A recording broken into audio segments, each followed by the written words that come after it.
So far, so good, Gino. Oh, look at that. We're live. We're back, Gino. Can you How's hear it going? us? Hello. Listen, hey, it's Tuesday. Yes. It's April 14th, and this is the Breaking and Entering Show, all the marketing news that you need to know. And we are live right now. How are you doing, Gino? I'm feeling good. How are we feeling, production team? Everyone good back there? Great. Excellent. Look at this. We got some movement here. There's some movement. There's a lot going on. We've upgraded the lighting. We've upgraded the audio a little bit. Maybe you've noticed. I hope so. The audio files are going to love this, Gino. That's right. But our first story, it's a flash reaction, Gino, because Yes. this came across the Newswire recently. Ad Age has a big report, Gino. Yes. You have more on this one. Yes, Jamie Robinson, co-founder of Joan, has marked today that she will be stepping down from the position. She's been there building that company. She started that company over a decade ago, Jack. They are in the same building as us, so I texted her to come down. She can't do it right now, but we're hoping to get her on soon. Your reactions, Jack? Instant reaction is I said, what? I know, I guess. That's what I said. I guess. My real life instant reaction. It was what? But you think about someone, Jamie, I think, is one of the most revered, respected people. I think I can confidently say that we are friends. Yeah. With Jamie, I think I'm willing to put myself on the limb there. But you talk about someone who has been a force in the industry, Gino. She's got the itch again to create something new. And it seems like what she said on her personal LinkedIn post and on here, she's heading into the IP world, going to be building some original properties in media, entertainment, maybe some other areas like that, Jack. Yes, obviously you go speculation station. Yeah. Is she wanting to do her own thing? Is she going to join forces or go somewhere else? We don't know. Mm-hmm. We don't know. I'm not going to sit here and speculate. But Jamie has done incredible work for Joan. It sounds like they're going to be naming a new chief creative officer in the next couple of weeks. Lisa Clooney stays on. She's the other co-founder. That's right, Jack. Who's the new CTO going to be? We will keep you updated. When we know, we will let you know. But Joan, let's talk. The agency Joan. Right now, I would say I know them particularly for their eBay work currently. Yeah. For what they're working on right now. eBay work. Last year, we saw the WNBA Line 'Em Up activation that they brought to the world. That was great stuff coming from the agency. Mm-hmm. They're doing the Brawny Man as well. Yep. They brought back the Brawny Man, and all of that happening within the very near immediate past. And Jamie has been nominated, shortlisted for like CCO of the year. They just made Fast Company's most innovative company list. So they're a great shop. Whoever's coming into it has big shoes to fill. We'll see. 100%. We'll see. The carousel continues, Gino. That's just life in advertising. And that was our instant reaction. Jamie, best of luck. Hopefully we can get her on soon to talk about it when she does, when everything is public. Yeah. Mm-hmm. And then, hey, I'm not saying that as someone who knows. No, we don't know. I don't know. We don't know. I want to know. I would break that news in a heartbeat. For sure. That's why they didn't tell us. Because you texted right away. Right away. Right away. Right away. I said, can you please walk downstairs? Do you think she's at the office right now? She said, yeah, she can't right now. Oh, okay. Yeah. That's all we need to know. Yeah. Interesting. Well, all right. Well, best of luck to Jamie. We'll get you on soon enough. Our top story today, Gino, it's earnings season. You're kind of looking a little finance bankery right now. I got to get a pinstripe suit for earnings season. Q1 earnings for 2026 from the big holdcos. It is like Christmas here in April, Jack. And we got our first company and our first statement from Publicis. You want to tee this one up, Jack? Listen, Publicis has been performing the best of the holding companies, I would say. Has been what? Performing the best of the holding companies in recent memory. And at the helm is Arthur Sedone. Arthur Sedone essentially takes the opportunity here with this earnings, this public video message, 3.5 minutes, to focus on setting the record straight and really kind of calling out what's going on among his peers and competitors. You talk about his quote here, I wrote it down, quote, "Squeeze to please." That's how he's describing the strategies of his competitors in holding company land. What he's referring to is squeezing to please Wall Street. That's right, Jack. It's Publicis versus Wall Street, in my opinion, here. And basically, the story is Publicis is doing well. They're meeting expectations. They've been outperforming the other holdcos for 20 past quarters, Jack. Their revenue is up 4.5%, but the market is not reacting well to this. I think the year to date, Publicis is down stock price 12% for this year. So the thing you have to weigh against is, if you're Publicis, I think the financial markets, the stock market is reacting to the advertising industry as a whole. I think the stock market, analysts are probably bearish on the idea of advertising industry and your like holding companies. So if you're in that world, if you as an industry are kind of being told or are facing these headwinds, you can't necessarily just look at your stock price in a vacuum. You have to kind of compare it to your competitors and what's going on in the industry, because ultimately, like, you can't necessarily control as much your perception around how analysts and how your stock reacts to people's reactions to the industry as a whole. So what Arthur Sedone is doing here is he's really trying to separate himself and Publicis, saying, quote, their strategy is polar opposite. And he said, I felt the need, and I would say the urgency, to set the record straight. That comes from the Ad Age article that we got pulled up now. Exactly, Jack. So it's a differentiation play. He's trying to differentiate Publicis to the rest of the holding companies. And in this video, he stated, Publicis will not cut jobs like other holdcos. And it's true. In 2025, they actually increased their headcount by 5,900 employees. And also he says that they're going to acquire more companies. And that is also recently reflected with the acquisition of 160over90, the investment in sports and content. And the last thing I took down here is that everyone needs to learn AI. It's going to service the employees, not replace them. So yeah, that's if you are a Publicis employee, how are you feeling? How are you reacting to something like this? I feel like I'm feeling pretty good. Yeah. Like, if I'm an employee in the advertising industry, my number one concern will probably be job safety. Yeah. With all the speculation going around about AI replacing people. So for my leader to address us and say, we're not going to be cutting jobs, well, that feels good. However, Jack, I was in the ad industry. I tried to break into the ad industry in 2020. I saw similar statements during the pandemic when CEOs, of course, said this. We will not be laying off people during the pandemic, and they didn't realize the situation at hand, and they ended up having to do that. So I'm feeling pretty good at the sentiment here. You have to like. Yeah, you have to feel good about. It does open up to some hypocrisy if there's some. Yeah, I mean, it might, in the future, of course, this might get memed. It might get memed, and but ultimately, I think, Publicis is performing well. Publicis is, they just won Microsoft. Yes, the media $1.2 billion media billings, and so that is, I think that's a big win in my opinion. But, we'll see what happens next. In the entire landscape, it's Q1, it's earnings season, We've got Omnicom and WPP on April 28th releasing their earnings. So that's their earning call. Stagwell's a little bit later, I saw online here. They're looking at early May, I believe May 7th here. So we should have a bigger picture. And later on in the show, we're talking with Nicole Souza, who's the Chief Growth Officer of Stagwell, named Chief Growth Officer. We're going to talk about that. Stagwell is an interesting one to me. Yeah, it sounds like they've been performing well. It seems like it. We'll have to ask her about it. The one stat that I have top of mind that we'll talk about with Nicole later on the episode is new business grew 25% in 2025. Yeah.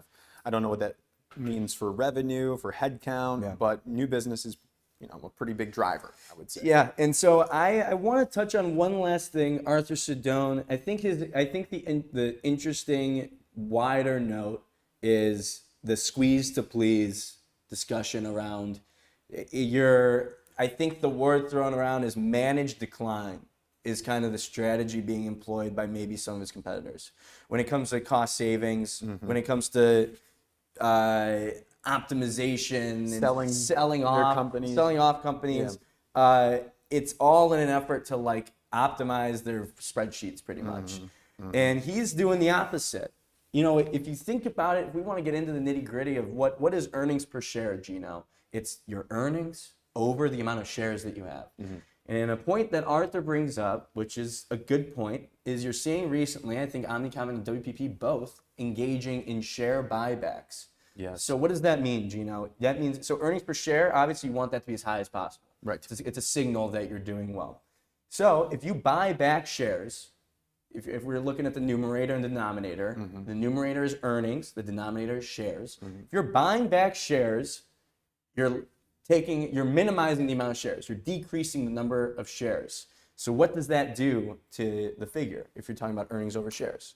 if you make the denominator smaller, It shrinks it. it makes it larger. Quite the opposite. Really? So earning, 10 divided by 5 is what? 2. And if you decrease the denominator, 10 divided by 2 is 5. higher number. Higher number. So what he's saying here, so it's kind of like a synthetic way to increase your earnings per share, is to buy back shares. What Arthur is saying, what Publicis, what their strategy is the opposite, Gino. They want to raise that numerator. They want earnings to go up. You brought this up in the past. Yeah. Isn't a job of a CEO to increase revenue? Exactly. I think at the time, it seemed too obvious, but I think Arthur may have heard that and decided I did bring that up. You did bring that up. When Sydney Rose got hired, we speculated, like, what's the purpose of her job? And I said, well, isn't a CEO supposed to increase revenue?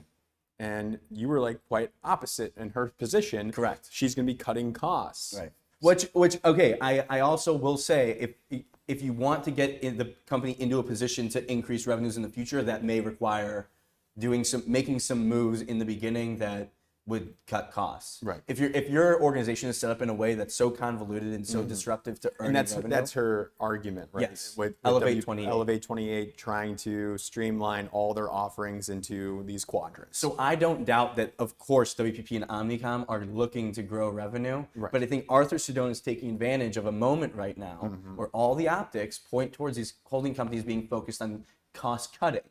I think Arthur is smart enough to know that in the future, Omnicom and WPP, of course, they'll be focused on getting earnings up, getting that. But in the meantime, they kind of have to restructure to get them in position. Arthur, I think it's a smart move to kind of like take advantage of that. Yeah. From like an optics play. Call them out. And call them out. But it's a little bit of 4D chess. It's a little bit of 4D chess, Gino, and I love it. It is thrilling, and I can't wait to see the other earnings reports coming up later this month to see how it stacks up, Jack. Yeah, 100%. We'll see. But let's go in. It's the 2-minute drill, Gino. This is what everyone comes to the show for. This is why people line up outside our office to try and get a glimpse. They're peeking their head in and they're saying, what are they going to talk about in the 2-minute drill? Well, we got it right now. First story, Gino. The Los Angeles Chargers social media salary is going viral. Did you see this? Yes, I did, Jack. They listed the salary as in a range from $50,000 to $60,000. This is in Los Angeles, a very expensive market.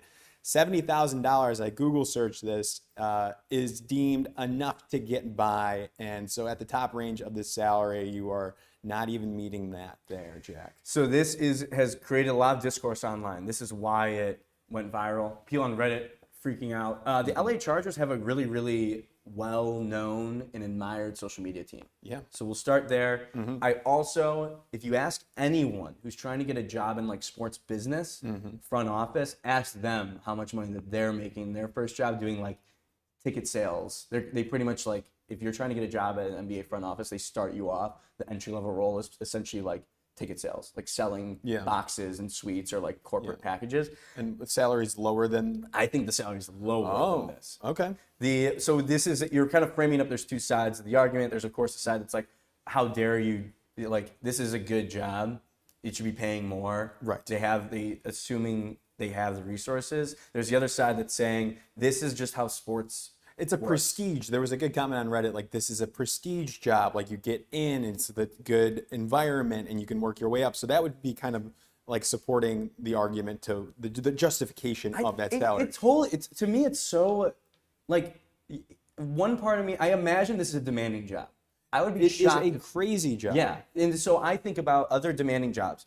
I don't know if this is going to be a good comparison, but you think about hours, like people that work in like finance or like law, coming out of school, professional services, they work a shit ton, but then they also get paid the most. Right. They're working like 80 hours a week, but they're also getting paid the most. I think being a social media coordinator is becoming that kind of demanding job. For sure. And I think it requires a level of savvy that would require a higher salary. One thing I want to note, in 2024, they invested and built their own content studio that costed around $250 million. I think they've got the money. Of course, it's a $6.5 billion organization. All right, next one. Whoop. Rory Masters. Whoop. You know Whoop, right? Have you ever worn a Whoop? I've never worn a Whoop or an Oura Ring, but I'm interested, especially now that Rory, back-to-back winner of the Masters, is an investor and a wearer and endorser of this product here. Jack, what did you like about this So I think specifically? Whoop just has like the most obvious way in from a marketing standpoint here. They benefit from the fact that one of their investors and endorsers wins the Masters. So they did like these funny tweets where they're kind of like keeping track of his recovery. Yes. Just an insane violation of HIPAA, by the way, to just be like. He signed off on Yeah, it. yeah, I know. So I'm assuming obviously Rory is a part of this and they're sharing his like health data, which is super interesting. But they get to kind of follow along and they show like where his resting heart rate's at, how it spiked when he's hitting the last putt and winning, and then Yes. his recovery stats as well. Yes, Jack. His recovery stats here. He really kind of. Can I get into the health side of this? Yeah, let's do it. Because leading into the Masters from December of 2025 to March of 2026, he increased his recovery on the Whoop app by 23%, Jack. I thought that was interesting, focusing on that sleep score. So if you're Whoop, I wonder about like the marketing. I think it's a great way in, and of course it creates more awareness for Whoop, which is already a well-known entity. I'm thinking like if I'm Whoop, I'm just going and partnering with every single NBA team, NFL team. They have a partnership with PSG, which is the soccer club. Paris Saint-Germain. Paris Saint-Germain. And I think that's where you go. I almost like don't really care that much about the individual consumer. Can you wear the Whoop during an NBA game? I don't know. I don't think you can. That's a good point. Yeah, that's what's interesting about golf. Like, But practice? But practice, absolutely here. And did we call out that his resting heart rate is 47 beats per? That's really low, right? 47 is so freaking low. Yeah, like mine is probably at 100 all the time. I think he got to 150 when he won. Yes. Like Rory McIlroy's heart is pumping out of his chest. Next story, Gino, influencer pricing debacle. Depending on how you look at this is very fascinating. Phoebe Gates, the context you need to know, Phoebe Gates, daughter of Bill and Melinda Gates, has a company that's just kind of crushing it. It's a startup AI company that helps find like cheaper clothing. It's like AI fashion shopping, and it just raised its Series A. Bill and Melinda are not invested in it, actually. Would you call that good parenting? I think maybe not. Maybe not. Okay. No, it's good parenting. You gotta let your kid figure it out. Yes. As if the connections alone aren't worth. And so she is a young CEO, business founder here, Jack. There was an exchange that was exposed on X here. Jack, break it down. So Rake is right is like kind of the influencer. Here she has 12,000 followers on X, 23,000 on Instagram, 86,000 on TikTok. This exchange went viral because Phoebe Gates asked her for her rate. Rake is right. It looks like gives the rate of $4,000 for whatever the deliverables are.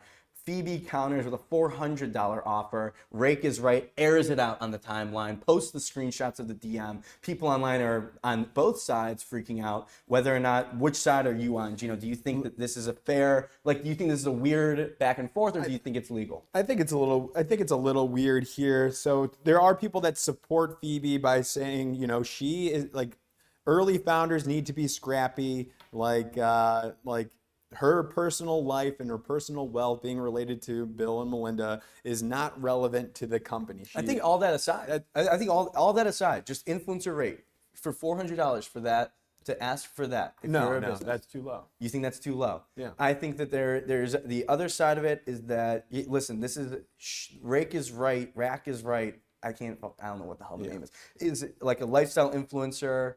And I think 4,000 she's probably gotten before. Yeah. There's a lot of people that have discussed this online, but I think that I think Phoebe is in the right.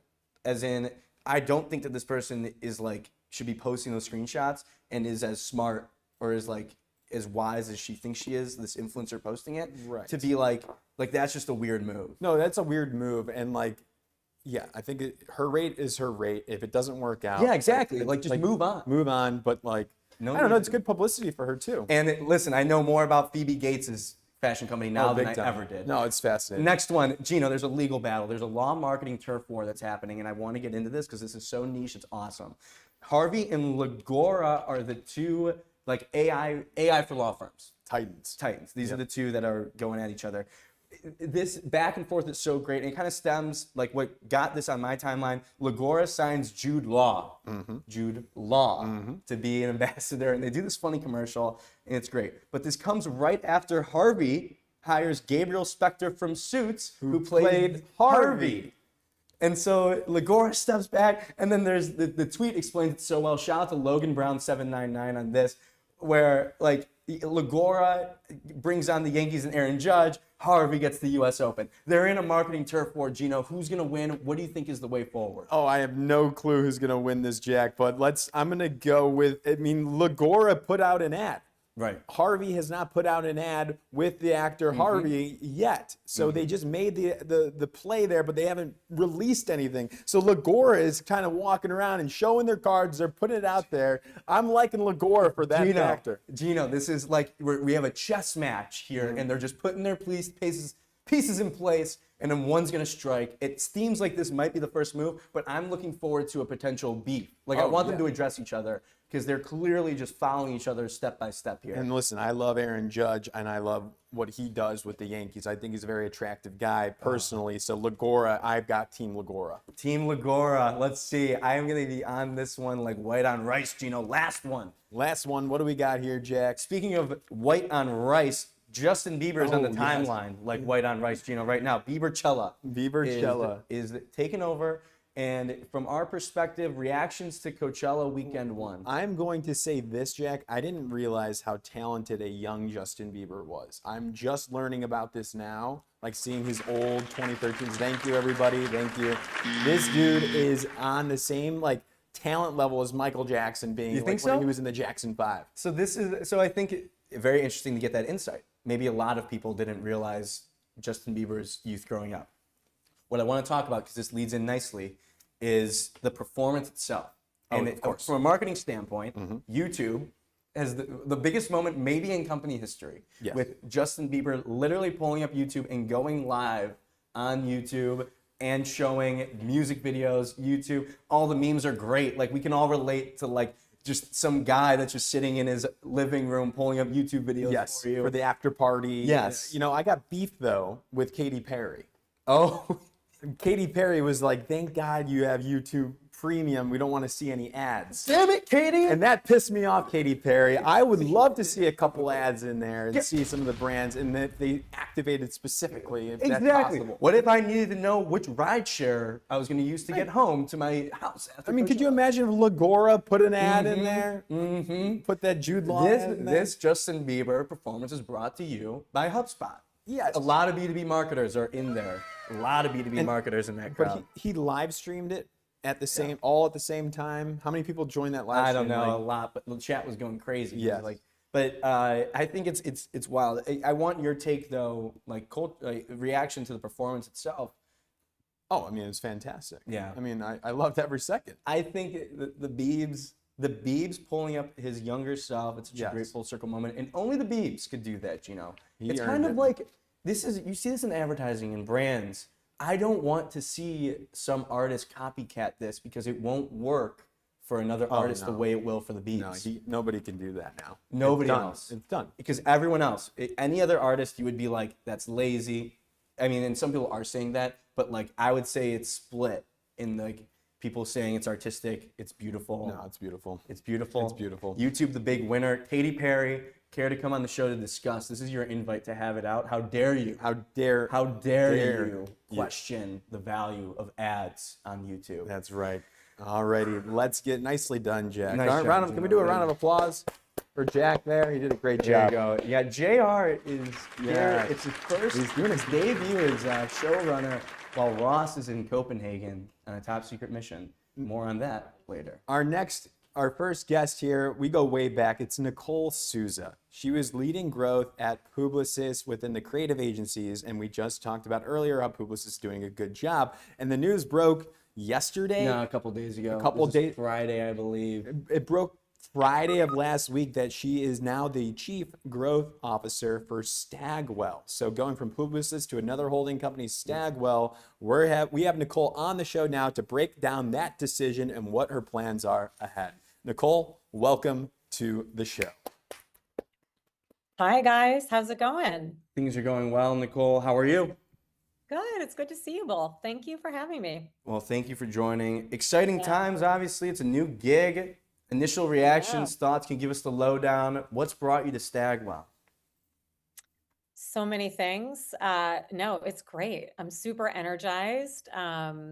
there is a real momentum here. There's a real feeling here around growth and excitement about sort of what's happened over the last several months and what's to come. So yeah, I mean, for me, going to Stagwell was alluring because of a few things, really. I mean, the first is just that, as a competitor on the other side, when I was looking at Stagwell as an agency network in the market, there was just always something like a mystery about it. It was sort of this like challenger player with a little bit of an edge, and they were doing things differently. And as somebody who sells for a living and wants to have that kind of power in your arsenal, it was really, really alluring.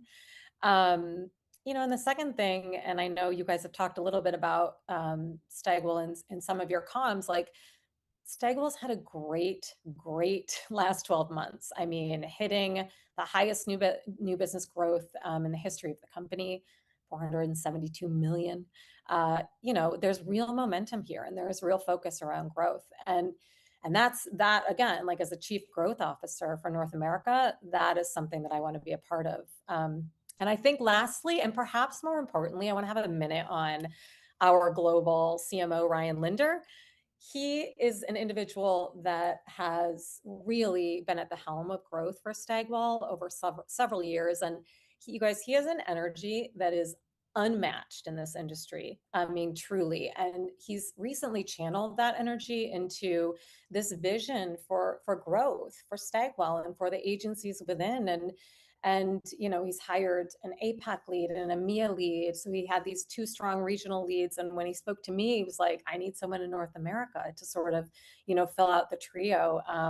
And working with him and sort of like helping him to lay out his vision and future was really, really appealing to me. I'm curious about the growth within this specific job transition. Can you correct me if I'm wrong? At Publicis, were you leading growth for the creative agencies within Publicis for North America? Is that correct? Yeah, my job at Publicis was the CMO of US Creative. So US over all the creative agencies. And here at Stagwell, the transition is the Chief Growth Officer in North America, which is defined as US and Canada, for all of our verticals here. Okay. All of the five verticals. And that includes, I'm assuming, creative, media, what are the other, maybe health? What are advocacy, the marketing cloud, everything that lives within the Stagwell offering is part of my remit in North America.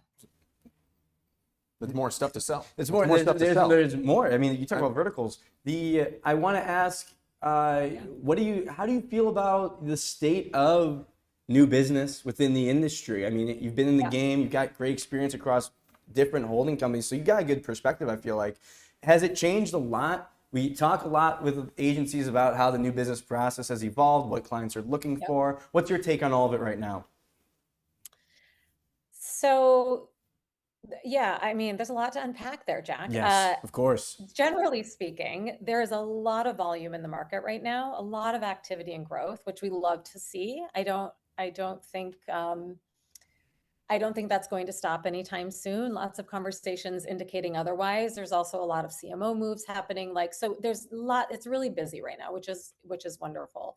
I think that from a partner standpoint, like Stagwell and our agencies, we really have to build relationships and get in and talk to clients about exactly what their challenges are and really, really listen, because they're facing complexities like never before. I mean, just the evolution of marketing and tech and AI generated offerings, it's a very, very complex world right now, coupled with the fact that there's a lot of financial constraints. So, I think whereas in past, perhaps there was more sort of like, here's an RFP, go answer it. Let's have a creative discussion. Or now we're really hearing from clients prior to that moment or speaking with them prior to that moment and really trying to listen and figure out what it is that they need so that we can build something for them that works. And then of course we'll get to all the fun pitching and the creative and all of that. I'm curious about the structural differences of like the holding company of Publicis versus Stagwell here, or the holding companies versus Stagwell. Can we talk about some of those major structural differences between the holding companies? Yeah, sure. I mean, There's a line that I've learned in my first, 6 days here, which is that we don't own a network, we empower one. And I really love that because I think it encompasses the difference in terms of the way we operate to bring an offering to a client, meaning oftentimes large holding companies will have a sort of an integrated team immediately, and it's like pulling out of the agencies into the center to drive growth. That's one way to do it. At Stagwell, there has historically been, and still is today, big belief in the brands remaining independent within a network and really empowering the brands to, sort of drive this voluntary collaboration, if you will. And so they're coming together to, again, once, they've heard from the client, what is the challenge, what are the needs, and really listened, then together deciding, here are the different entities within Stagwell we're going to bring to you. Interesting. And it will be one conversation. It's not like it's, 4 different conversations with different agency entities, but it's just sort of a different way of looking at how to bring everyone together. So I guess like when a pitch comes across your desk and you're thinking about assignments, it's not like, so you're going to be thinking about this specific agency would be a great fit with the help maybe here and there from these other agencies, but it's not like who can we glob together right from the beginning? Is that a fair generalization? Yes, totally. That's exactly right. I've heard this term a few times here. We're not doing too much smushing. We're really like letting the entities breathe and come together, based on exactly what you said, like the need of the client. I think I was really interested when you mentioned the idea of Stagwell's perception as like a challenger brand within the holding company universe almost. Yeah. I would like to, how do you react to that? Because as a holding company, of course you want to continue to grow. As chief growth officer also, I can imagine the tension of like maintaining the idea of being a challenger brand, but continuing to grow, but doing it in a way that's managed and makes sense. So how do you how does the holding company, how does Stagwell think about all that? I love that you just asked this, Jack, because I just had a conversation seriously with one of our executives yesterday about that very thing. So spot on, right? Because it's more, I think the youth of the network, having only been around for, less than 10 years, drives us to sort of feel like we're a challenger. And that's true. There is like a challenger mentality about it. And again, the youth of the network, it makes it feel different. And there are different ways at things that come out of Stagwell. However, in 10 years, this company has grown from $0 to $3 billion.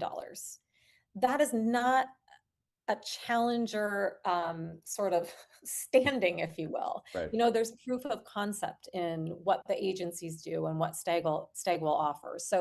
So it is sort of, you're right, like there's sort of like a balance to do there. And I think a little bit of a, I don't know, like a nuance to the narrative, because like the energy that comes out of being a challenger is great. Like we challenge things, we understand challenger brands, we know how to get established brands into like the next sort of like phase of thinking differently, to rip from Apple. But the idea that we're challenger is not encompassing of like the total proof of concept and what we've delivered in the market.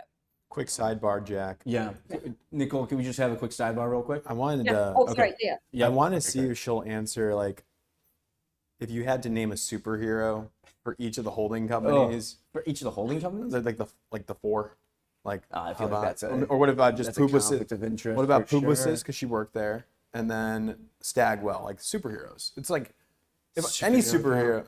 We can ask her, but But what if she doesn't know superheroes? I'm gonna ask, and then I can disclaim and say as her representation, she doesn't have to answer that. So Nicole, I have a question for you. You just got done working at Publicis, now you're at Stagwell here. I want to understand, if you were to attribute a superhero to Publicis and Stagwell, which superhero would you assign to each? And Nicole, you don't have to answer that if you feel like it's a conflict, but it would be awesome if you did.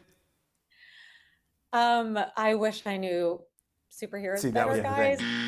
But that was the thing. Here's what I will say. I do believe every both of the networks have their superpowers. And what I feel like that leads me to say out loud is how fortunate I am to have gone from one superpower to another superpower. I mean, that's pretty unique. Yeah.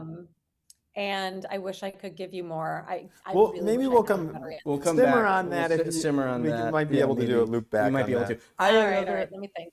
I had another big question. I mean, we got it. How big of a deal is Sport Beach right now for I mean, just from the perception of Stagwell? What athletes are going to be there? Yeah, I mean, I just, you talk about challenger brand, and then you see, like, if you have the opportunity to witness what the scale of Sport Beach and what Sport Beach has become, do you find that, like, I want your reaction to, like, the idea of Sport Beach. It feels like it's something that we really haven't seen, where an idea has now spun off into its own business now in the under the Stagwell network.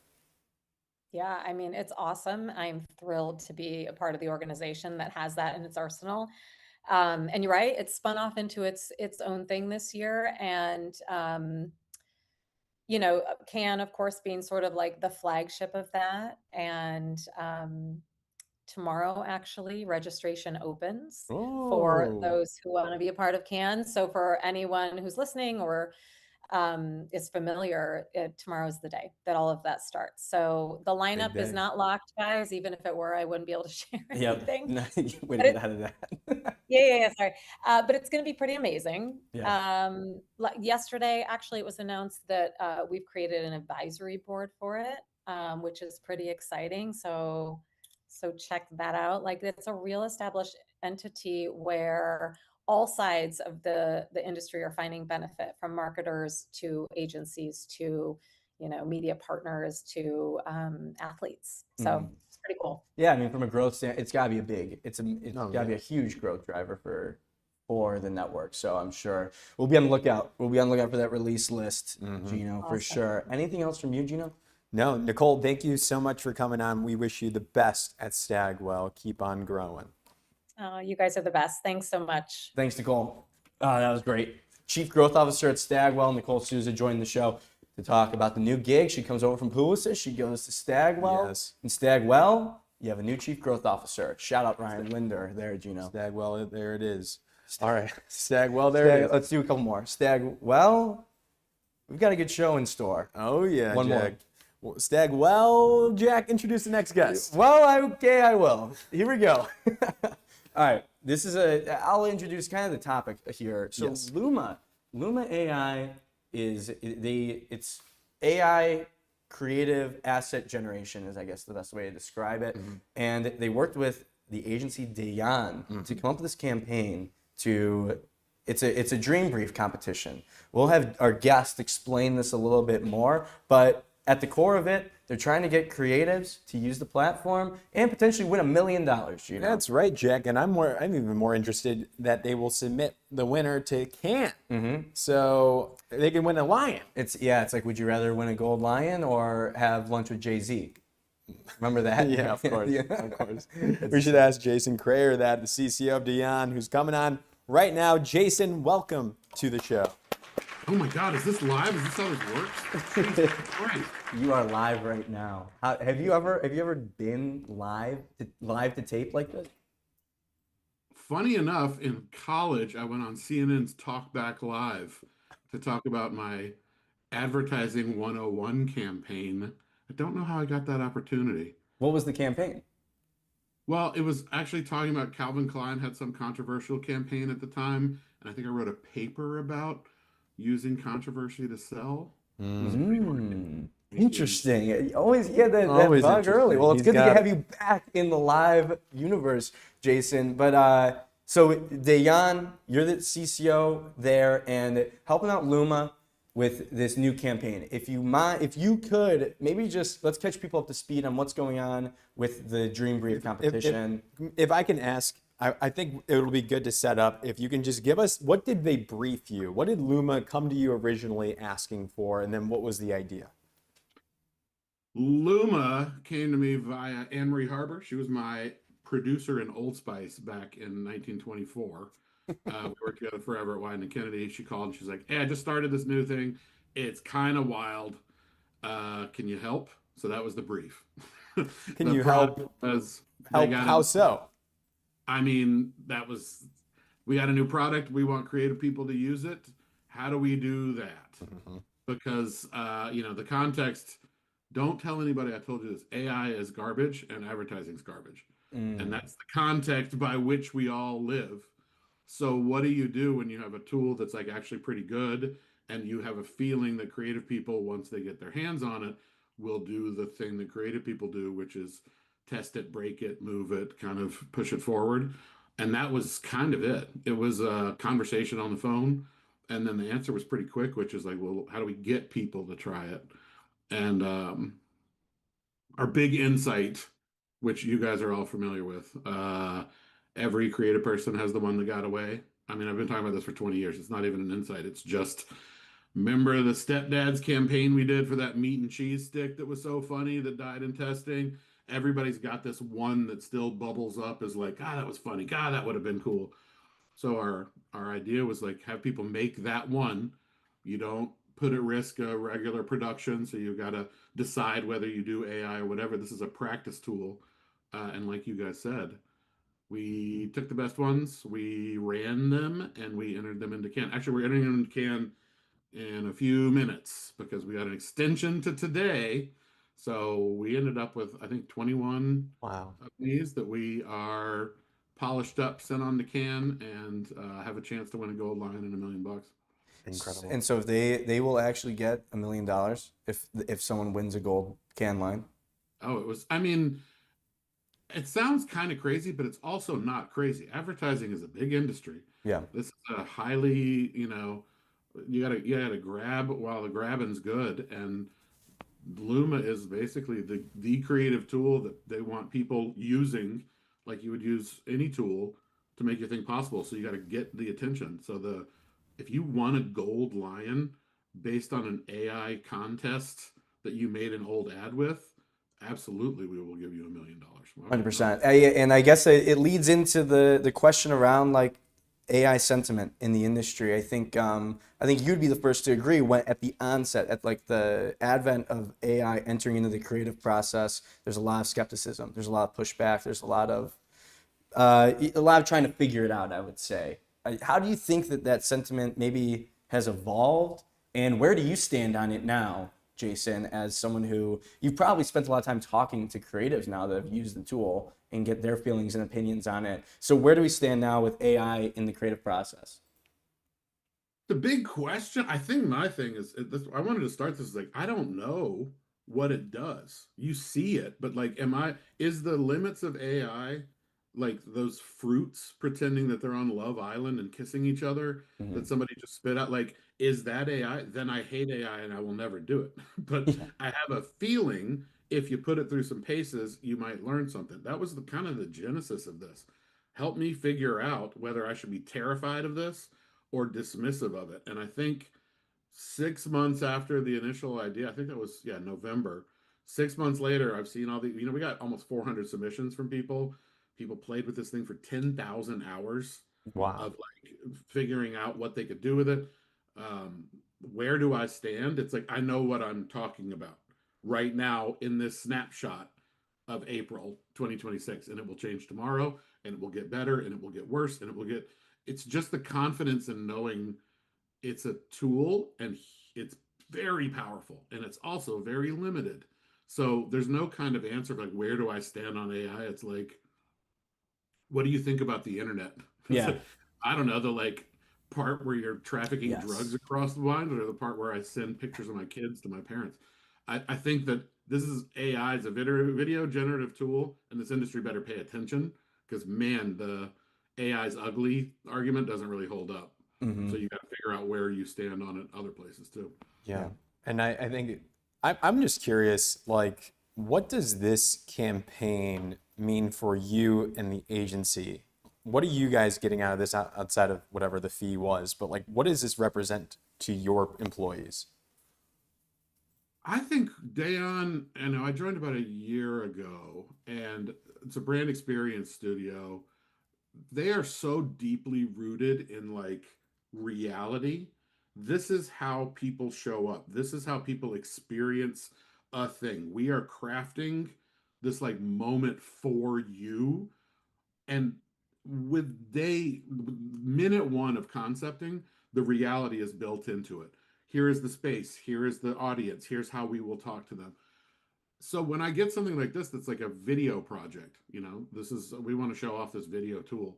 That's not traditionally an experience, but I think everyone in the studio has been involved in this. It's been such a sprawling project. Mm-hmm. And what it means to the agency is that there's really a ton of value in focusing on the person and how they experience something, even if it's not in a physical place.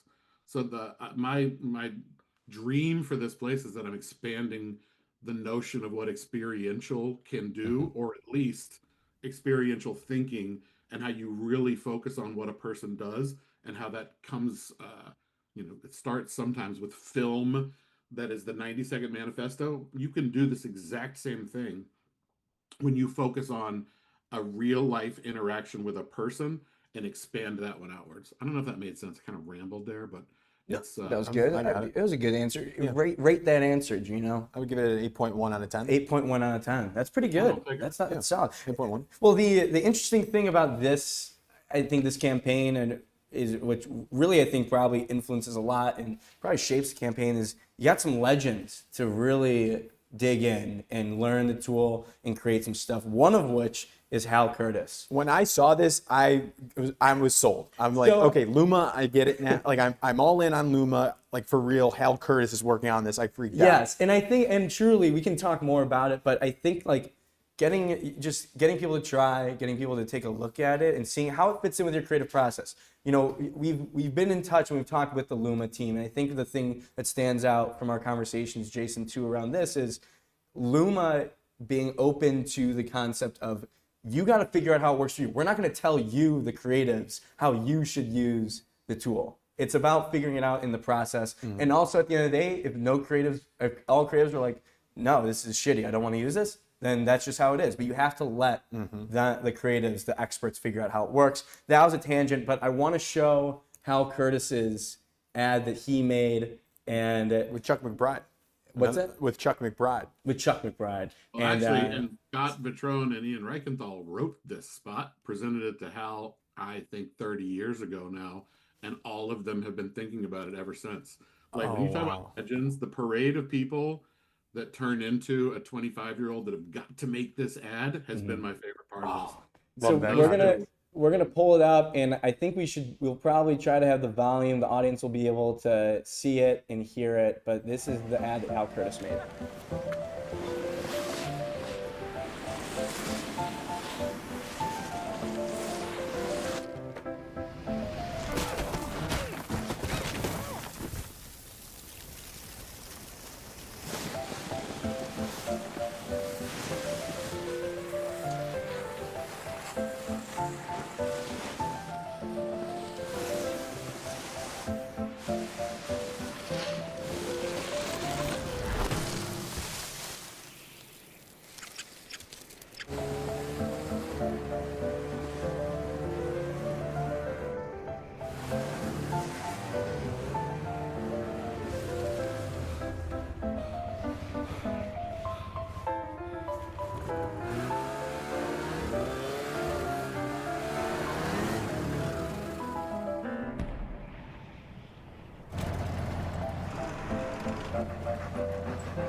If you can dream it, you can make it. So that was Hal Curtis's ad. And Jason, if it's okay with you, I'm going to try and give Hal a call.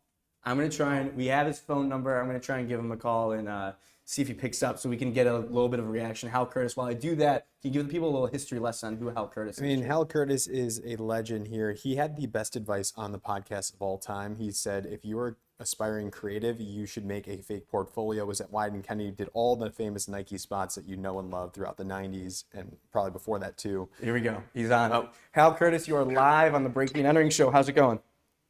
It's going good, guys. How you doing?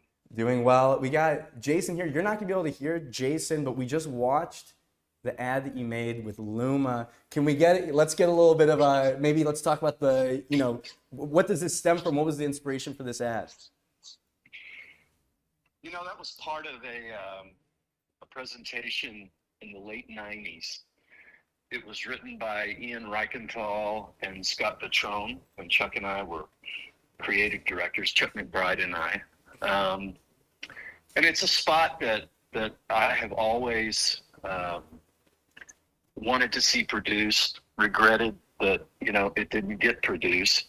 There's an old saying in advertising, like if you could choose between your unproduced reel and your produced reel, you'd always choose your unproduced reel. And I think that's true. So it was just one that I wanted to see made and was happy to get the opportunity to do it. I love it. Hey, Hal, so Gino on the phone here. Hal, what did this mean to the team that's been sitting on this idea for 20 plus years? How did they feel when they saw this execution? Well, it's interesting, like 30 years is a long time, Gino. And I did not remember who the team was. And I thought Chuck had written it. It was so long ago. And it wasn't until the spot got produced and Ian and Scott saw it that they called me and they're like, hey, man, that we wrote that spot. and so, and they were super cool about it. They loved it. They were happy to see it produced. I mean, I did the spot to learn. I wanted to learn about AI and what its capabilities were and just what it could do. And I was blown away, I have to say. Yeah, I guess last question here. In your advice, advice to people that are more junior creatives. This is a situation where it's a big emerging technology, and people are really trying to figure out how to use it and how it works within their flow. Can you talk about, based on your experience, what your advice is for advertising creatives trying to figure out if this might work for them? I think with any kind of change in our industry, I've been around a long time, and I learned a long time ago that you're better off embracing change because it's coming whether you want it to or not. And so my advice would be to jump into it, learn everything you can about it. It's going to change our industry, but it's a fantastic tool, but it's a tool. And the need for the idea and storytellers and making choices and taste, those things are still a part of the process. So, but it's powerful. It's fascinating. I loved it. I loved the process. That's great. That's great to hear. It's a tool. Hal Curtis. It's a tool. It's powerful, but it's a tool. Hal, thank you so much for calling into the Breaking and Entering live show. Loved seeing the spot that you made. And maybe $1 million in your future, Hal. What do you say? Wouldn't say no to that. Wouldn't say no. Wouldn't say no. Hal Curtis would not say no. Hal Curtis would not say no on the record to $1 million. Thanks, Hal. Appreciate you. Bye-bye. Wonderful. That was Hal Curtis. And so, Jason, you heard all that? Any reactions, thoughts? I've been hearing Hal say that for the last 4 months. He is a guru. We worked with a production company one day that's Arts and Intelligence is this the arts and sciences arm that's like diving in deep to this AI world, and watching him turn into a kid again. He's a 25-year-old like tweaking just the way that he's done, and he did as my CD and he did when he was in Nike.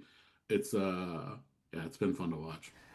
What a thrill. And all this really is great brand building for Luma. You said at the very beginning of this interview that it was to get this product, this tool in the hands of creatives. And you got Hal Curtis tinkering with a new thing, sparking the kid in him again.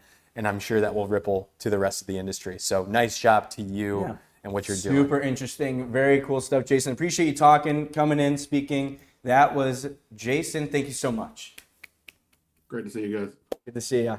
Thanks for having me. Yeah, of course. Jason Kreher steps into the Thunderdome talking about AI, Luma. You did a good job, Jack. Reactions, Gino, because AI is such an interesting, it can be divisive. Some of the 21 finalists, I think everybody should go check out those videos. Like, they are phenomenal. And like, you know, it can unleash for you all those ideas that you have. You don't know how to get it out there to the world. If you don't have a creative partner, like, you know, 5 years ago, if you didn't have a partner to help you make this stuff, you're just a copywriter, let's say, you couldn't execute your ideas. Now you can. Question, do you think that there's going to be a lot more AI in people's portfolios? Like an AI? Yeah. Would you, I feel like, Yeah. if I you're think they should someone, get if you're normalized. reviewing a portfolio, are you know, like what's your reaction to seeing something that's like fully AI made? My view is it's all about the idea itself, Okay. and like the execution should aid in that as well. But really, most creative directors I've talked to or people in this industry that are looking at junior books is about the best idea. best Can you idea. think about it? Great. If it's an AI execution, that doesn't change anything And- unless it's done so poorly. Yeah. And that goes with either way. If you go out to shoot something on the street and it's executed poorly and it actually takes away from the idea, then there's issues. But the execution itself, For sure. And like, and looking at like what Hal made, for example, I mean, you watch that and I don't think where AI video generation was, you know, 6 months ago, I think it feels way closer to like a final result, which only aids you. And I imagine, based on the people that we've talked to that are like using it for storyboards and pitching and whatnot, Yeah. to show a client something that kind of looks close to real, I think it goes a long way. And so we'll see. But super interesting topic. That was a great conversation. But next conversation I'm excited about, Gino. yeah, bring it on. Here we go. Aditi Rajvanshi is the head of strategy at Portal A. And Portal A, they make like the best produced YouTube content for brands in the world. And they just had this campaign for Lenovo.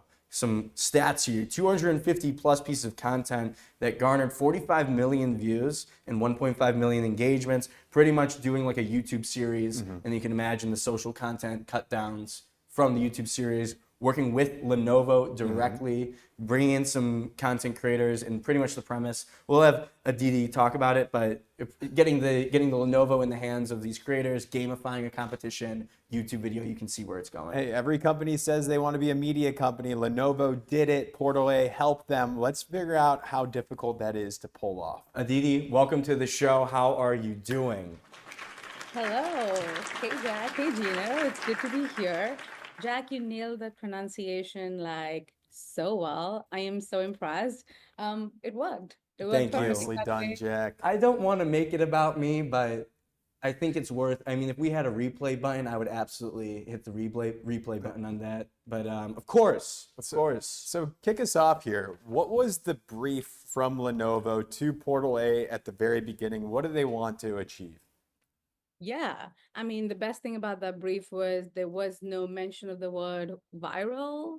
So that was a good thing, you know, when you don't see that in a brief, that's always a good sign. Jokes apart, Lenovo have been such an incredible partner. This team that we work with, Wahid, Archit, Vicky, Clinton, like this is an incredible team. And one of the things that really stood out for us at the start of this program was that they didn't come to us and say, give us the program that was going to be the loudest, you know, that was going to go onto the trending pages of every platform. That was not the brief. The brief was to build something that was evocative, that would actually get people to talk about something, that would actually feel bridge a connection between the creators and their audience. And that was at the heart of it. Engagements were a key KPI for this program even before we started talking about viewership. And so to know that you can start building something really interesting, which is brand-led storytelling, which has long form at the heart of it, which really focuses on creating connection, building community over and above the ideas of sort of conventional, you know, brand content, which is celebrity-led, which is, you know, really leaning into the most popular, you know, formats on the platforms. that was, none of those things were part of this brief, were part of how we approach this brief. And I think that's really fascinating. They came to us with this ask of, we have a laptop that is perfect for artists. How can we talk to artists in a way that feels real to them? And that's how Creator Odyssey started. There it is. I love that. Yeah. It just gets my brain knowing the context of like, and then I think about what would I have done? It's never ever a good idea compared to what these people do. I immediately go to like what other brand should have done this, or like who else will jump in now as a result, because essentially like the project, and I know in chapter 3 you kind of have it's a competition, right? Like you have it hosted by 2 prominent creators, and then you bring in other creators who have a competition to essentially create something with using the Lenovo laptop, of course. Is that kind of the gist of the concept of the video? Yeah, absolutely. And maybe I can take you back to actually chapter 1 for a Yeah. sec.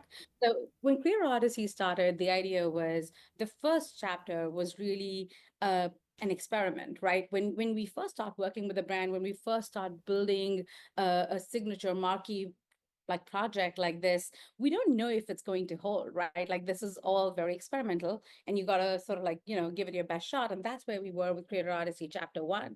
It started off as a relay race, as a chain reaction that was global, started by Gox, who is, an incredible artist and such an incredible creator. I can talk about Gox forever. But starting with Gox, going to Vex, going to a series of other creators globally, each one building on top of each other's work. That was Creator Odyssey 1. In Nice. that program, in that moment, we started sort of like building onto this idea that Gox and Vex are 2 incredible artists who have tons of respect for each other, want to collaborate with each other, and have never met each other in person.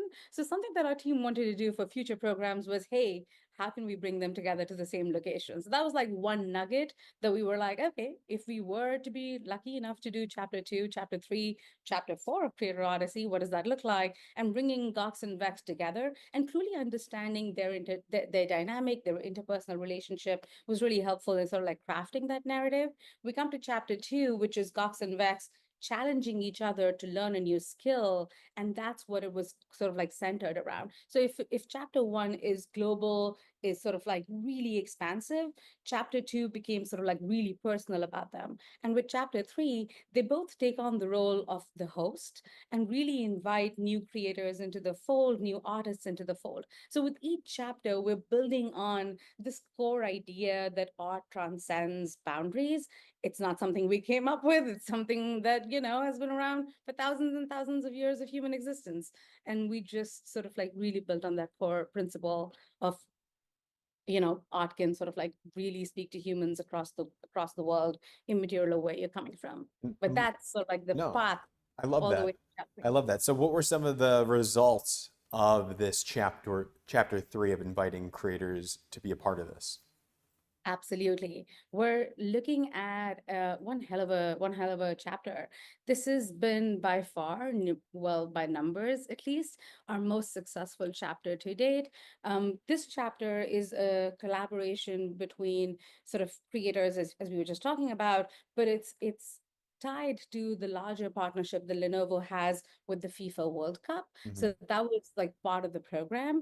In this chapter, we explored the idea of how artists and athletes have a lot in common. So that was like one of the core tenets of this program. And we ended up building 90 pieces of content, both long form and short form for this program, getting to over 21 million views for this chapter alone. And right on top, you shared some overall numbers for Creator Odyssey. So that sort of like tells you that this chapter has been incredibly successful. And when it comes to audience sentiment, coming back to something that I said at the beginning, Lenovo's ask was to build engagement, and that's where this program truly thrives. We have seen consistently, like close to 100% positive audience sentiment across comment sections. Can you imagine a comment section on YouTube that's almost 100% positive? No, I That's hard. cannot. That's Yeah, incredible. I want to ask, is part of the, like for Portal A, obviously do a lot of award-winning YouTube work for brands. When it comes to working with brands, is part of the pitch, like when it comes to pitching long form, the idea that you get the long form video, obviously, but there's also so many different ways that you could create short form off of that. So what you know, as a brand, you're like, okay, we're creating 3 of these long form YouTube videos, but it's actually, you're creating like 300 pieces of content. Is that kind of a part of the pitch? 100% yes. We always think about content as an ecosystem. It's never just about like one video, go make that thing and that's about it. We all know that it's nearly impossible at this point to truly engage viewers and make them transfer from one platform to the next to the next. We've spoken about it. We all know that that's nearly an impossibility. You have to build a truly compelling case. And to be able to do that, you have to be able to tell the story from a variety of perspectives. And that's where having a multi-format, multi-platform approach comes in. And that's where sort of like building this content ecosystem. For chapter 3, for example, we didn't just build 7 creators making 7 long-form YouTube videos. Every one of them had corresponding art reveal content that was released exclusively on Instagram. They all had content that was sort of like them collaborating with each other. So there's like tons and tons of layers. And then we also always think about, where does the brand come in, right? It's not that the brand is purely there to amplify creator content or to just make this possible. We think the brand can also tell a story here with their own perspective. And you're hearing this first here. The brand film for chapter 3 is launching tomorrow on Lenovo YouTube channel. Yes. It's amazing. Can't wait Coming to out see it. tomorrow, brand film, Lenovo. Let's go. Premiere party on the Breaking Ending live show. I'm calling it. There we go. The last question I wanted to bring up is something that you touched on earlier. Lenovo, great partnership. So for something like, I think YouTube branded entertainment, I would say, is still early. I think we're still early in its life cycle, like if you compare it to what? TV, commercials, things like that when it comes to marketing. Yeah. So how can a partner be a great partner while also not really having the experience of having done this a bunch of times and having a ton of reps? Oh my God, that's such a good question. And we talk about this a lot, but to us, the idea of curiosity and coming in with not sort of like preconceived notions of what works and doesn't work, but truly coming in with the spirit of experimentation, of knowing that we're all sort of like going on a journey together, is really, really important. And then trust in our experience and expertise, Totally has been doing this for 10 plus years. I have been doing this for 10 plus years. We know what we're doing. So also trust our expertise. We're learning this game and reinventing this game every single day, but there's like tons of, there is no substitute for experience. So yes, you can use this if you want a little tidbit that I've picked up on here. The 3rd chapter was, it sounds like, the biggest, most successful chapter of the content series, versus if you just did the first one, I imagine it wouldn't have nearly the results that. Going into it knowing you have to have a bigger footprint. You have to create, like you said, the content ecosystem. And you can't, just because if the first thing maybe doesn't perform the way you hoped it would, that's kind of the point, is to figure out how to make it better the second and the third. And now all of a sudden, I can't wait for chapter 4. Chapter 4, I heard a little hinting at it, Gino. I don't know. Is that a scoop? Is that a hashtag scoop? Either. Yes, please. Love it. Well, very awesome. Aditi, thank you so much for joining the show. Congrats on the big swing here with Lenovo. Go check it out. If you're someone who wants to figure out branded entertainment, like marketer, I feel like Portal A's got some great case studies. They've done some great work. And the Lenovo, it's branded entertainment that is actually good and is compelling, but also you get the product in there. Like it's a good way in. So thank you so much, Aditi. Thank you so much. Nicely done. Thank you both. Lovely seeing you again. All right. Bye. Thank you. Yes, Gino, thoughts on that? I got to get my hands on a Lenovo. It's for the creator. Why do we not have Lenovo's in this office? I was a ThinkPad guy for my college. Yes, you my were. college career, and I think that set. But then I ended up going away from it. I won't say they're a competitor, but Well, the ThinkPad to me is like the business people. It's like you have your BlackBerry and a ThinkPad. Now I was thinking always that creators would use Mac, but now I'm thinking about Lenovo. So it works. It's working. Lenovo. For me. Oh, yes, sir. I like that. And listen, it's associations. Advertising is associations, Jack. Yeah. And there's none better than this partnership, the association between the Masters and the IBM organization here. It's a 30+ year long partnership, Jack. Is that correct? Can you imagine? Can you imagine a relationship for 30 years? that's healthy for 30 years? No, I How about can't. 3 months? Yeah, that's how about 30 days? 30 Let's days. start there. I'm excited about this. This is like, I remember the first time I saw IBM and Masters together was with Watson when I was a child. Yeah. And it was like almost the original AI, in my opinion. Oh, yeah. But using it for advanced statistics. I'm seeing things in the Masters app that like feel like they're on the absolute frontier of technology. And to me, Masters is this classic, like mature brand that's untouched by time. But then to have IBM's innovation integrated into it, I can't wait to ask our guest about that. Jonathan Adashek is joining us now. He's the SVP for Marketing and Communications at IBM. Jonathan, welcome to the show. Thrilled to be with you both. Thanks for having me.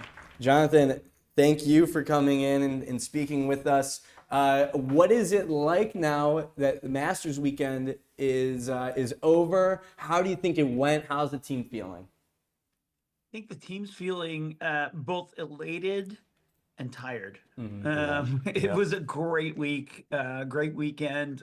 You alluded to it before. This is a partnership of 30 years, and it is truly a partnership.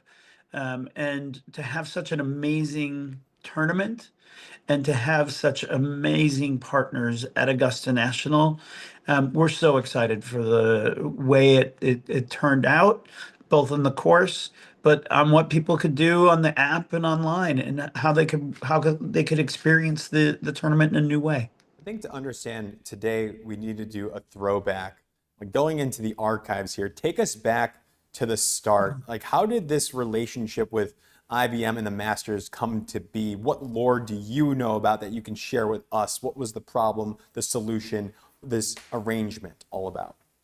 Like I said, we've been at this for 30 years. I have not been here for 30 years. I'm a lot younger than I look. I just dye my hair gray. But I haven't been here for 30 years, but I know that it goes back to the foundations of the company.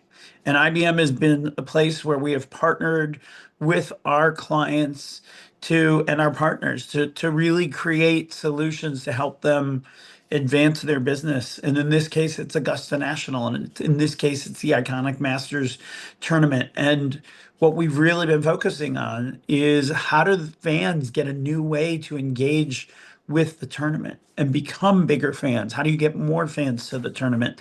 And I think the fact, Gino, that you talked about the legacy and going back into the archives is fantastic, because that's exactly what we did this year with the Masters Vault Search.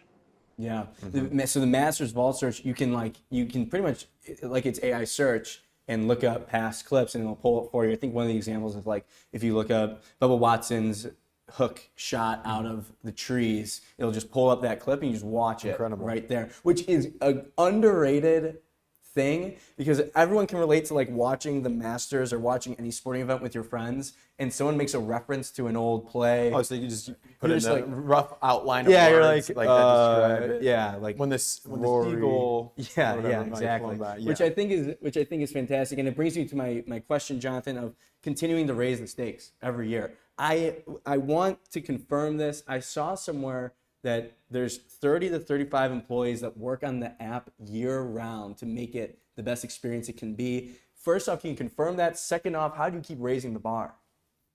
We have just the right amount of employees that are working on this and partnering with Augusta all the time to make sure we're giving a great experience. And for us, excuse me, it's about innovation together. It's about sitting with the club and our partners at the club and trying to figure out where have we seen needs or opportunities from our clients, from their fans, And what are the patrons asking for?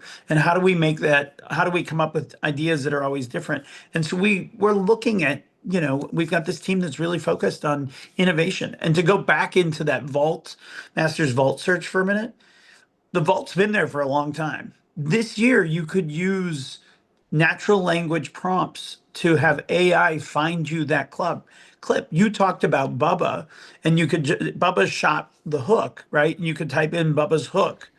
You could also type in Jack's, birdie on 17. Or you could type in yes, sir, because the commentator after Jack made that shot said, yes, sir. And the AI was able to pull the speech to text and find that exact clip. Or you could type in the logo of a certain company and it will go find that as well. So it allows you to go back. I was at a dinner when I was down in Augusta on Wednesday night, and there was a former Augusta Masters champion who was talking about his historic victories. And I was standing in the back, and every time he was talking about a shot, I was on the app and just typing it in. And people were sort of trying to scratch their head. And there was somebody standing next to me watching me what I was doing. At the end, they said, "Oh my God, that was so cool." He's talking about it. And you actually, while he's telling the story, are playing the video of that shot in such live time. It was really amazing. That's the kind of innovation people are looking for. I think the whole insights work that we did this year, 3.0 really on whole insights, was another great place. Just What's love that that. one? I think I think it's like a marketer's dream there. You're pulling up your product and someone next to you says, that, "Oh wow, that's really cool what you got there." I feel like you live for those moments as a marketer. I feel like. Right. And I'm curious. Obviously, super impressed in how this is sounding. But like, what are the signals that you guys are looking for every single year, or maybe this year specifically, that this relationship is working for both the fans and both the businesses? For the fans, we're looking at how much are people engaging with what's going on in the app. We're looking at, where are they spending more of their time? How do those things trend? How do we make sure we're giving them what they need? But then we look at the historical data of where people are, and then take that and sort of say, okay, how do we take that to the next level, and continue building in that space? How do we know that it's working? It comes down to those engagement numbers. And for IBM, it comes down to how do we engage with our clients to help show the story. For me, it is delivering an amazing solution for Augusta National. That is first and foremost. The other thing it allows people to do, and you see it in our ads, it's bringing that technology to life in the way that people can understand it. It's story showing instead of just storytelling. And as we look at those things, not just did we see great golf on the course this weekend or in the last week, we saw a great tournament that was beneficial. I know from the IBM side, it was a great course, a great tournament, and I feel like Augusta National feels the same way. Yeah, I just find it fascinating what you're saying around, because you think of like a B2B sports partnership, it oftentimes means, okay, we're gonna slap our logo on the suites at the stadium. We're gonna put the logo up here. Maybe we'll like be the segment for like an instant replay, which all is great. But I think it's interesting what you say, where the focus for the partnership on the IBM side is the end consumer of the Masters. It's not necessarily the Masters. Which of course you're aligned in these goals, but you are consumer facing with the product, with the goal obviously on the IBM side of driving business on the B2B side. Just based on all that, is there any like learnings, insights, advice when it comes to making B2B marketing really effective? Yeah, I mean, for me, the biggest thing here as we look at the Masters partnership, or we look at any of our other partnerships, it's about authenticity. Putting a logo on a suite or a building or a jersey or whatever it might be, that works for certain companies, and they do great jobs at it, and it provides them an amazing opportunity to activate and bring it to life. It's just not the way we want to go to market right now. Our view is, how do we really bring our technology to the table in an authentic way. And with a partner like Augusta, we're able to do that. I alluded to Whole Insights before. Whole Insights, it allows us to give predictability on what, or probability on what what the score of that golfer is going to be on that hole based on the exact location of the ball on the course. That is authentic use of data and AI to get to that point that we can't do another way. It's because we have that partner in Augusta, because we've got the right amount of people that are engaged on this year round.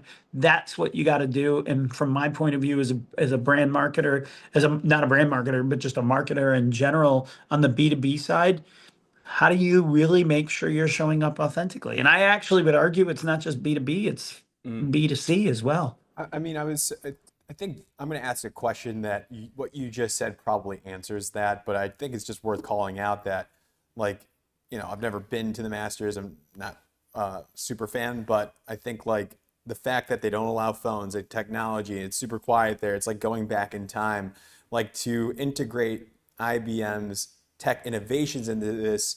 I would assume that Augusta or the Masters might actually be apprehensive to bringing on new technology. So how did this all kind of come to play here? The trust and the authenticity a part of this to get to where you're at today?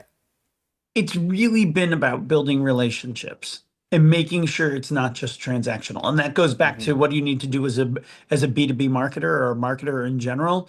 You need to help build those relationships and build the trust. And we're fortunate. We've got a great partnership with Augusta, who has been so interested in changing the way that they engage with fans and bringing new ideas to the table and welcome us talking about new things. And we just have such great collaboration with them. But fundamentally, any company needs to stay, or any organization, you need to stay true to your values, your principles of who you are. And that's what makes a company who it is. It's what makes IBM. It's what makes Augusta National who they are, the tournament. You can apply that to everything. We both understand the principles that each other have, and we respect those. And that allows us to get to the innovation that we need to deliver. You know, I'm going to make the correlation. Are you gonna do it? It's just like relationships. It is like relationships. You mean like personal Yes, of relationships? course. Romantic Yes, relationships. trust. You have to know yourself, know your partner, trust. Yeah, principles. Grow Yeah, know together. each other's principles. It's exactly like that. I'm sure everyone will agree. I mean, I think it's great. I just think it's like an all-time win-win scenario. sure. I think if you're, I would imagine this is just like the gold standard when it comes to partnerships, where The green standard. it's not the green standard. Thank you, Gino. I like that, Gino. That's good, John. I mean, that was pretty good. You have to admit, Jonathan. Would you I love it. Yeah, I think so too. Well, appreciate you taking the time, Jonathan. Thanks for coming in and talking about the Masters IBM partnership. Before you go, what'd you think? Rory, back to back. Happy about it? It was amazing. It was such a great moment to see it happen on Sunday. I was fortunate. I got to be there and see it live. I'm very lucky for that. And it was a great tournament, and it was exciting to the finish.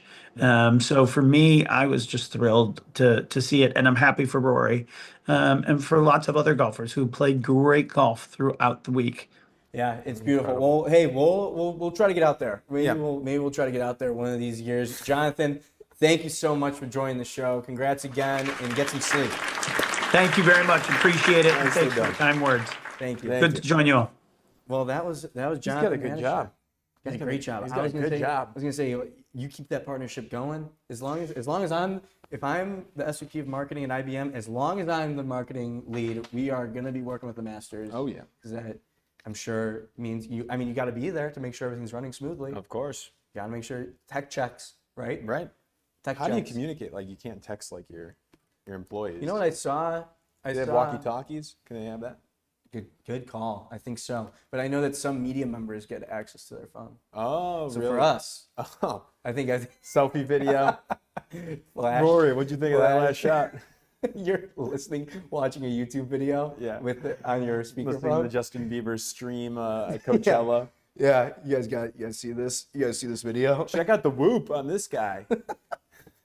The Masters. Did you watch any of it? No. I didn't either. I don't know. I didn't have time. I was busy doing this shit. I like the sandwich, the pimento cheese sandwich and stuff. Like, pimento I think cheese, the egg food, salad. the culinary experience to me is most fascinating. I want to call out the Pollinator Substack. Michelle Blazer, friend of the program, writes it.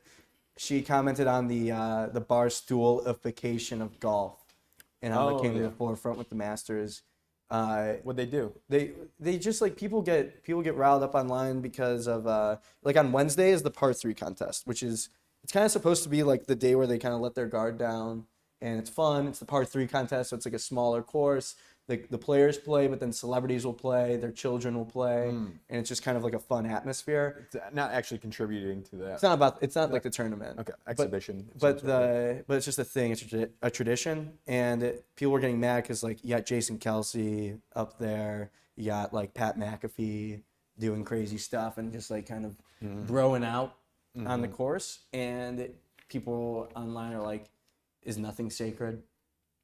Like, are we gonna let the bros and barstoolification kind of intrude on like this very sacred ground?" Right. Where like, yeah. So that was what was going around. And especially, it doesn't help like the hats. People don't like the hats that people wear where it's like big letters and it's like upside down. Like is it of the Masters? What do you? I think like the Masters does. I don't know if they make their own hats or I mean it's always like partnership. Like, you know, like apparel partnerships, like at the Masters store, you can buy like Peter Millar X. Oh, right. And there's an upside down one? There's always, I think JR's trying to pull it up. JR, what's up? JR, what do you got? So it was one of the players, it was an ASU golfer. Oh, that was last, I think that was that's last year's? Yeah, but still like the fact, it's just like the hats are just. Too many hats. It's a fashion trend. People that are watching this will get it. Yeah. Because you got the Masters green on right now. I didn't even plan that. How about that mention when you said gold standard, green standard? I got. He liked me at that last part. I got him. He I won him hated you over. before that. I know. Well, listen, it's no easy rodeo coming on this show. It's no easy rodeo. I was a fan of this episode for a few reasons. One of which being we had a star-studded lineup. Nicole Souza, Chief Growth Officer at Stagwell, joined talking about the new job. That's always fascinating. I mean, you talk about doing growth for an agency. The agency is supposed to spur growth for the client. It gets very meta. Yes. No, I love talking to Nicole and wish her all the best. Then we also had like an ad legend, Jason Kreher. Kreher? Yeah.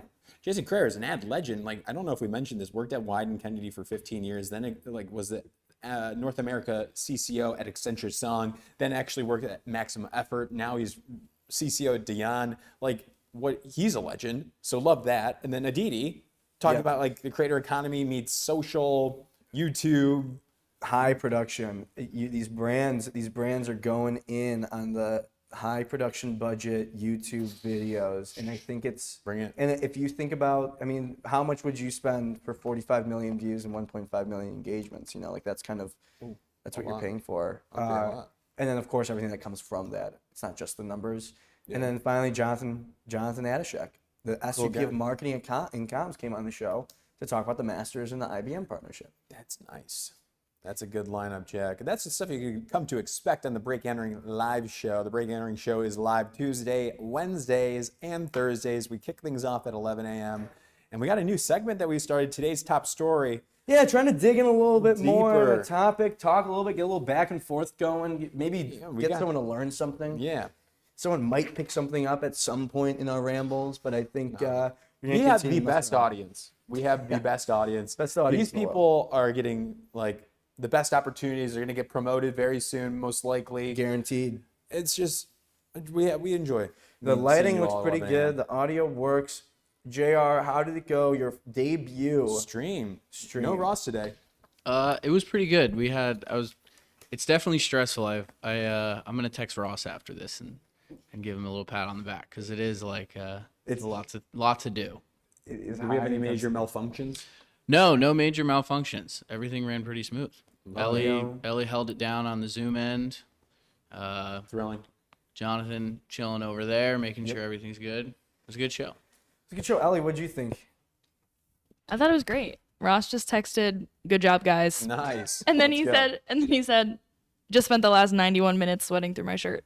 Wow, he cares. I like that. Wait, but also I would like to say, I'm looking at my Aura Ring data right now. From 11 a.m. to 12:30 p.m., I locked in at relaxed and restored. So, Wow. JR, I would just like to say there was never a doubt. There was never a doubt. Relaxed and restored. Look at Ellie over there. Hey, So what that means is that during the stream you feel comfortable, relaxed, confident. 100%. Does that worry you? yeah, I don't know how I feel about that. I would like a little more. Well, when we edge. first started doing it, it was Yeah. like through the roof, Yes, no, stress, that's good. bright red. That's Now good, it's like that's good, now that's it's like good. a soft I baby think that's blue. good. Well, now we need to Ellie, up the ante. Well, let's give our update here. You and I went where this Friday? This is We the went post show, by the way. to This is we the went to post the show. MoMA. We went to the MoMA. We saw a lot. Free MoMA Friday. Jack, let me tell you about this. We walked up to MoMA, and the line was so long. Wrapped around the block. Wrapped it around, and then we were doing the thing, should we go? Should we, screw this? But we saw the line was moving quick. Oh. It was The moving fastest fast. line I've ever It was stood the in. fastest line move I've ever seen, and we got in there in like 5 minutes, I would say. And they just let everybody in. No proof that you lived in New York. It's supposed to be for New Yorkers Free Friday. It was sort of like an Astro World situation. Well, I feel like that's a stretch, but They were funneling. wait. them So in. did they make the decision to funnel everyone in? Was it like it had such a long line that they're like, "F this, let's just." I don't know, but we ran in when we got in. Went Yeah, it was right up great. to the fourth floor. We went to the fifth floor. Fifth floor. What did we Yeah. see? We saw The fifth floor. Starry Night, Yeah, the fifth floor Wow. was Starry Night and the Water Lilies. the water lilies, and then what else did we see? Ellie. We saw the Campbell soup by what's his name? Andy Lee Harvey Oswald. Lee Newman. No, it's Pablo. No, it's Andy Warhol. Andy's There it is. Warhol. Andy's Warhol? Andy's Warhol. Yes. That's cool. Yeah. Yeah, it was I great. I need to tell you about my Friday night. What did you do Friday? Friday night, I was in this cave dance bar thing. I don't even know where I was. It was like slanted downwards in a basement, and it was low ceilings, and there was like screaming and dancing and throwback songs. Was it a rave? No, it was like a bar, but similarly, I'm just watching the producer cam. Yeah, producer cam. But it was wild. So you went to a cave bar. Cave bar dance. Cave. I just like those are just the words that come into my mind. Cave bar dance. Was it damp? Yes. Damp. It was like, Like they had like you're in a those cave, AC like they had those there were stalagmites. no they had like those ACs that like attached to the top of your wall. Oh, those are nice. But so like if you were standing next to that, it was very cold. But if you weren't standing next to that, it was 1,000,000 degrees. Oh, So you just had this. I feel like I was in like 5 different ecosystems at once. what is that? The Wim Hof method of sauna to cold plunge. You were doing that essentially at the club. Yeah, I was at the club doing what is it called? Wim Hof. I was at the club doing Wim Hof. Wim Hof. Okay, well, great. Gino, what a show. Great Appreciate show. everyone tuning in. We're back tomorrow, Wednesday, the Breaking and Entering Show. It's the marketing news of the day that you need to know. If you missed the episode and you're joining now, we're going to post this on YouTube, Apple, and Spotify, Breaking and Entering. Follow us everywhere or else. We will see you tomorrow, bright and early, 11 a.m. Eastern Time on LinkedIn, X, and YouTube.